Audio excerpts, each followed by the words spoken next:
quería hacer una consulta. ¿Sí? Que la otra vez usted me preguntó, por ejemplo, que cómo, cuando usted decía, por ejemplo, en el año 800 y algo, Ya, 830, ¿a qué siglo corresponde? sí, eso que como que no lo entendí muy bien. Les recuerdo que los siglos van hablando de épocas vencidas. Me explico. El siglo primero abarca todo lo que pasó entre el año 0, que se da como la venida de Cristo, ¿cierto? Y el 100 o el 99, dependiendo las visiones que se tengan. Todo lo que pasa en ese periodo pertenece al siglo primero.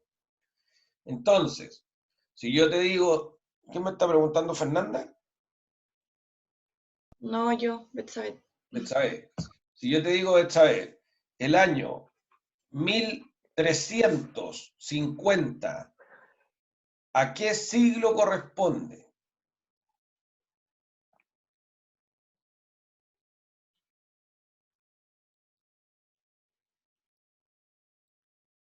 ¿Betsabe? Es que eso es que no lo puedo entender, profe. Corresponde al siglo XIV, porque ocurre en el siglo XIV, sucede todo lo que pasa entre el 1300 y el 1399 o 1400. ¿Eh? Los siglos no dan inicio a la centuria, sino que cierran la centuria. ¿Ya? Todo lo que ocurre en el 1320, en el 1340, en el 1360, en el 1380, pertenece al siglo XIV. Ustedes nacieron, ¿cierto? Muchos, no, nacieron en este siglo parece. No sé, ¿sabes? ¿Tú tienes más de 20 años? 25. Ya. ¿Tú en qué siglo naciste?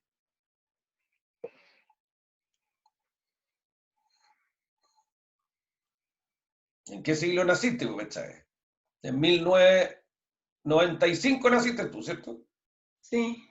Ya, ¿y a qué siglo corresponde eso?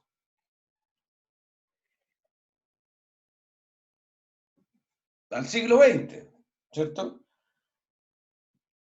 Que se entienda que va como desfasado para uno adelante. O sea, si se habla del siglo XIX, tienes que llevarlo al siglo XX al tiro. Porque parte del cero de 1901 al 1999. Ese es el siglo XX. Por ejemplo, nosotros ahora, la cuenta es más fácil, ¿sabes? Sácala hoy día. ¿En qué siglo estamos nosotros? Estamos en el siglo XXI, ¿cierto? Pero es 2020, no es 2100, ¿cierto? Nosotros el año 2020 pertenece al siglo XXI. El año 1930 pertenece al siglo XX. La independencia de Chile en 1810 pertenece al siglo XIX. ¿Ya? Y así sucesivamente. Insisto, el siglo, el número del siglo, el siglo XX, siglo XXI, siglo XIX, cierra el periodo, marca el fin de esa centuria. ¿Ya?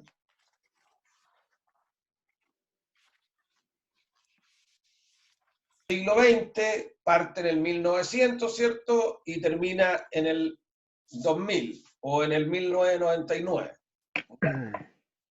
El siglo XIX parte en el 1800 y termina en el 1899 o en el 1900. El siglo XVIII parte en el 1700 y termina en el 1799. ¿Ya? Así.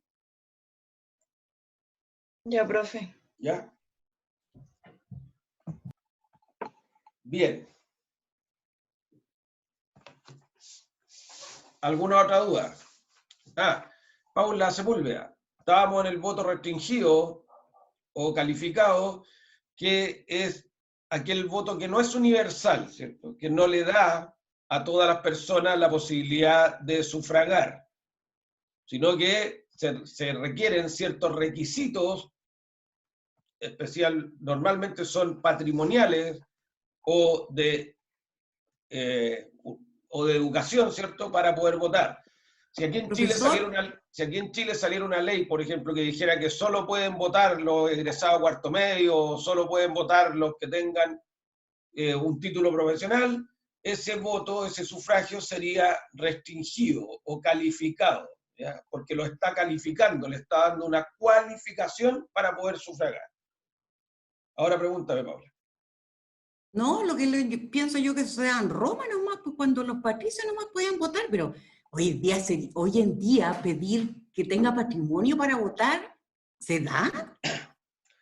¿No se acuerdan ustedes, queridos colegas? Lo estudiamos recién el semestre pasado, parece, o este semestre, a raíz de la Revolución Francesa. ¿Quiénes podían votar? ¿Se acuerdan?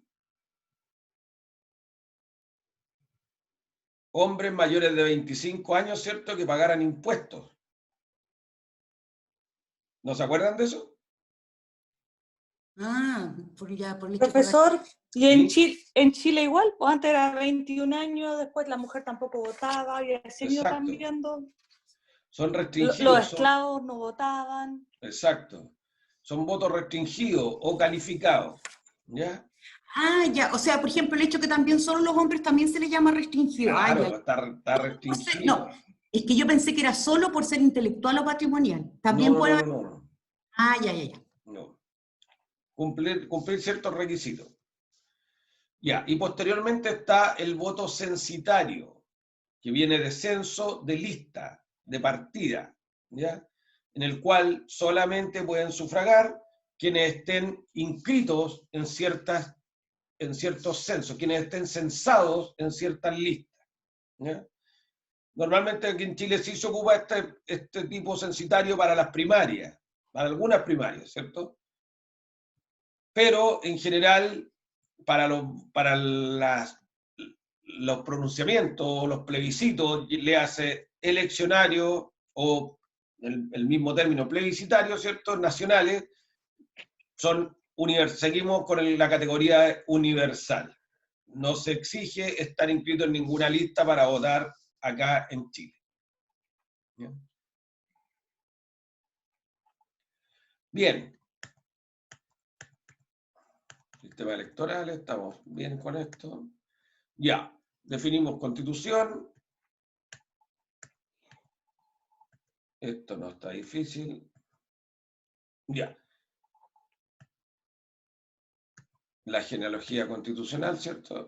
La pregunta normal, esto es, hable o refiérase al constitucionalismo clásico del siglo XVIII. ¿Qué respondería a eso Yarela?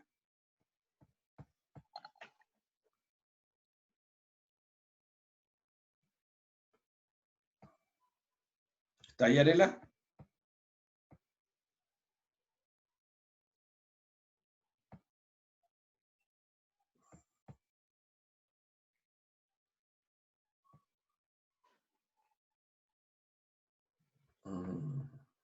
No.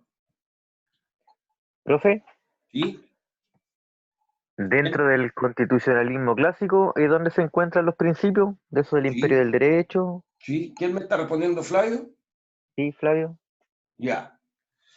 Si yo le hago esa pregunta, refiérase, hable del constitucionalismo clásico del siglo XVIII, ustedes tienen que tocar 3 puntos. Importancia, fuentes y principios. Así parte esa respuesta. Importancia, ¿por qué estudiamos el constitucionalismo clásico del siglo XVIII? Las fuentes de este movimiento, de esta sonada, y los principios que derivan de él.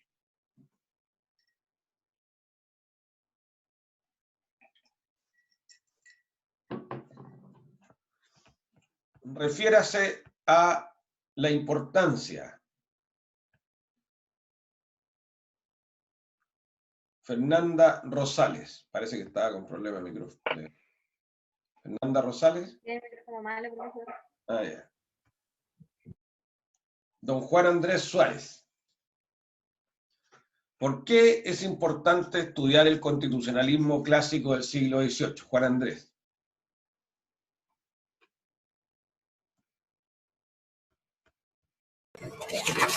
Profesor, si lo escucho, pero no tengo la respuesta en sí concreta, profesor. Ya. Bastián, ayúdalo. Estoy en la misma, pero por lo que recuerdo, o sea, no la he bosquejado bien, no la he encuadrado, pero por lo que recuerdo, el constitucionalismo clásico del siglo XVIII es importante porque surge el principio de los derechos de los ciudadanos. Se abre paso a todo lo que tiene que ver con los principios civiles, por decirlo así. Ya. Y Profesor, ¿le contesto yo? Dame un segundo. Ya, ayúdalo. La importancia radica en que todos los principios y derechos son la base de nuestra Constitución y de las principales del mundo. Y aquí Ya. se fijan las estructurales, bueno, para las grandes constituciones del mundo. Ya. María José, ¿algo que aportar? ¿Está bien esa? Sí, bueno, además de que recoge los principales principios y derechos que son base también de nuestra Constitución y bueno, y todas las constituciones que se crearon con posterioridad a este siglo. Ya. Y de ahí vienen también las fuentes que emanan Ya, de pero este estamos en la importancia. Lo que acaban de decir las compañeras, está bien la respuesta, ¿cierto? Es, ¿por qué estudiamos nosotros el constitucionalismo clásico del siglo XVIII? Porque en este periodo, que es el corolario, que es la finalización de lo que podíamos conocer nosotros como la Ilustración, ¿cierto? Que partió por allá por Inglaterra en el 1200 con la Carta Magna y llegó al siglo XVIII, donde tomó auge y donde finalmente se cortaron las cadenas, ¿cierto? Se acabó la monarquía en muchos estados, se independizaron muchos países, ¿cierto? Muchos otros estados.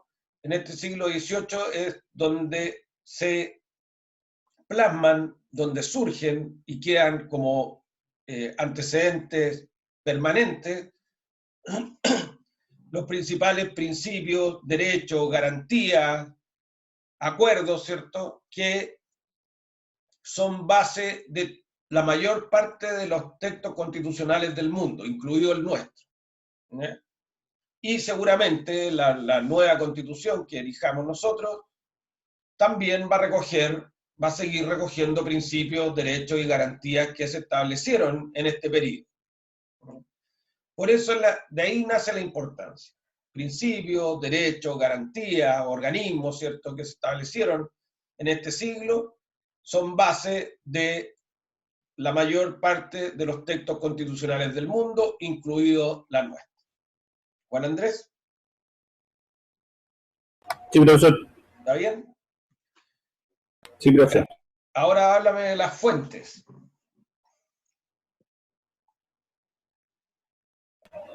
La fuente, la evolución institucional del Reino Unido, la filosofía del siglo XVIII, ¿Ya? la Constitución de Filadelfia de 1787 ¿Ya? y la Declaración de Derechos del Hombre y del Ciudadano de 1789. Perfecto. Ya. Y ahí yo normalmente le pregunto, señale los derechos que se establecieron en la Declaración del Hombre y del Ciudadano de 1789. ¿Cuáles son los derechos que se establecieron ahí?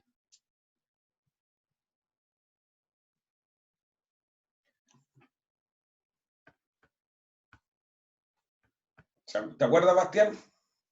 Profesor, ahí la libertad, la seguridad, la resistencia a la presión y la propiedad. Y la propiedad.